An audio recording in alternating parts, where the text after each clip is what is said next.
Mainit na pagtanggap ang sumalubong sa kampo ni Senatorial Candidate Pastor Polo C. Quiboloy sa ginanap na town hall meeting sa Barangay Macabling, Santa Rosa, Laguna.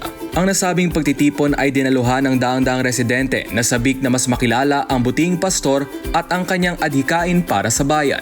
Sa pahayag ng punong barangay na si Ginang Adorasyon Ong Iko, kanyang pinuri ang makadiyos na paninindigan ni Pastor Quiboloy at ang malasakit nito sa kapwa. Nakita ko sa kanya na talagang makadiyos siya. Pag ang tao makadiyos, mahal niya ang Panginoon at mahal din niya ang kapwa. Alam ko na siya ang tunay na makakatulong sa amin, lalo na sa mga nangangailangan, ani Kapitana Ong Iko. Samantala, isa sa mga dumalo sa town hall meeting ay si Dennis Bustilo, mas kilala bilang Mama Dens, na isang regional director ng Piliin Mo Pilipinas movement. Ibinahagi niya ang kanyang naging obserbasyon kay Pastor Quiboloy, lalo na noong kasagsagan na pagsabog ng Bulkang Taal. Noong una hindi ko siya kilala, pero noong sumuporta siya kay Pangulong Duterte, doon ko nakita kung gaano siya katapang at kabait. Nakita ko rin ang kanyang pagiging matulungin, lalo na sa mga nasalanta ng pagsabog ng Bulkang Taal, ani Mama Dens. Isa rin sa mga dumalo sa naturang rally, si Nanay Zenaida, na nagkaroon ng mga agam-agam tungkol sa mga paratang laban kay Pastor Quiboloy. Subalit matapos marinig ang mga pahayag ng buting pastor, nawala ang kanyang mga pagdududa.